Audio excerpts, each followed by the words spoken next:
Welcome to the BetQL Daily Boost. I'm Dan Carbuck here with Kate Constable and Rick Chapsky, and we are here to unveil today's best odds boost. It is Desmond, Bane, and Dillon Brooks, each over 2.5 made threes versus the Lakers. This is boosted to plus 375 at Caesars.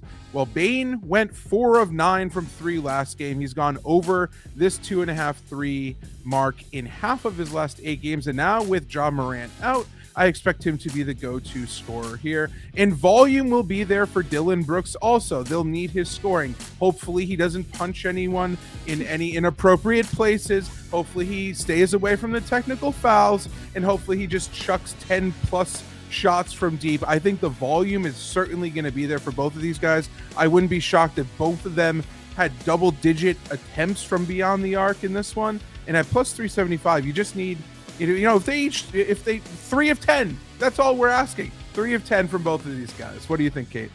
Yeah, I think this is very doable. I mean, you talk about the volume that they've had lately.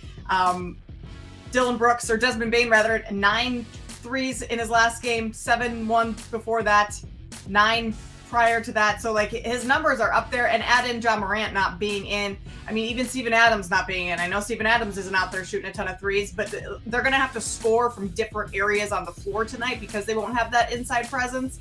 And so both of these players easily could go over this number in any given game, and then add in those factors of, a lot of other players out for the Grizzlies tonight. And the Grizzlies had that whole team meeting. They've got some stuff that's like really struggling going on in the locker room right now. So this is a good game against the Lakers team who isn't terrible in the defensive end, but isn't all that great. They could have a big night. So I like both of these guys to go over. I started to look here at Ja Morant's game log and see how many shots he puts up a game, and that's 20. 20 shots per game now are going to be, all over the place for Memphis, and you would think Bane and Brooks get to be some advantage with that. You guys talked about Bane shooting 9 threes last game alone, the first one without Ja. Brooks averages 6 a game, so you think that should go up to like 7 or 8. So yeah, it should be really interesting to see who gets the shots now that Ja is out. But hey, why not these two? They are their leading scorers with Ja out of the lineup. So, Jaren Jackson Jr. as well. He might be a beneficiary of this, but we'll see. Yeah, head to BetQL.com. If you don't already have a Caesars account, you have to take advantage of our exclusive offer there and sign up, and you could look at a bunch of other promos that we have going on, as well as all of today's best bets. And if you don't already have a premium account with us, free 3-day trial. You have no excuse, people. No excuse. And you can follow us on Twitter at Daniel Carbuck, at Kate Constable, and at Rick CZ1. Did I get that correct, Rick? Yeah, Rick CZ1. Rick CZ1. Okay. Perfect. Yeah, that's when you sign up for Twitter when it's really young and you're like, let's just put in a name, and you realize it's going to come back to haunt you 20 years later. Perfect. All right, let's get into today's best bets. I'm going to go with the Knicks -10 versus the Hornets. Not too much to explain here. The Knicks are the hottest team in the NBA. I'm not going to fade them right now. Under Tom Thibodeau, the Knicks have gone, get this, 22-4 straight up after covering the spread 4 consecutive times. New York has won and covered in 9 consecutive games, including 6 on their home floor where they are tonight. The Hornets, of course, are without star LaMelo Ball for the rest of the year, and they've gone just 9-26 on the road this season, have failed to cover the spread in 5 of their last 6 contests as well. So the Knicks, I know it's a big number, but I'm going to take them -10 tonight. Yeah, no way you can play on the Hornets. That's just gross. This is also kind of an ugly, gross one because the Warriors have been so bad on the road this season.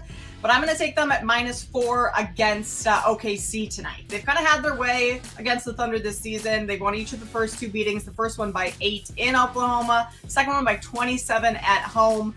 And I like the spot for Golden State because they're coming off of a loss on Sunday to the Lakers. I think this is kind of a good bounce back spot for them against a Oklahoma City Thunder team that's, it's kind of the younger version of the Warriors, so to say. And the Thunder are allowing teams way too much success on the offensive boards. They're giving up the 7th most offensive rebounds over their last 10 games, 5th most second chance points per games. And Golden State's been pretty good at rebounding, top 10 in rebounding rate as of late. So Warriors on the road, gross, but this is a good spot for them. Steph Curry finally back in the lineup, having had a game under his belt now. So I'm going to take the Warriors -4. Wow, should be an interesting one. You call them the OKC Thunder, the young Warriors. Yeah, they've got the shooters. They've got They are going to be so fun in the next upcoming years if they keep everyone around there. Remember, Chet's going to be back next year too. Also, think if they get Victor and then they have Chet and they have Pokuševski. Just think of those 3 guys. Just look at the lankiest team ever. It would be amazing.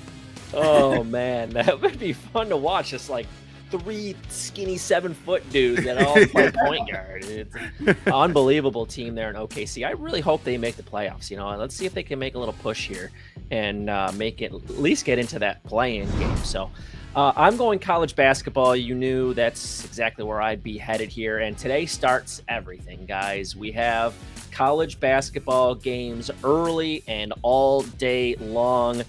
For those degenerates out there, the first one that tips off 11:30 Eastern is UMass at Richmond, and it gets us going. And we will have day basketball all the way until Selection Sunday, and then obviously Tuesday's the first 4. So these are the best 2 weeks in college basketball. I'm not going to play that first A-10 game. I'm going to play that second A-10 game, and that's Loyola and St. Joe's. St. Joe's took care of Loyola both times this season. The first game, they just waxed them. And Loyola Chicago left their conference to come over to the A-10, and man, it has not been easy for them. They ended up in dead last place, 15th. Yes, there are 15 teams in the A-10. They were 4-14.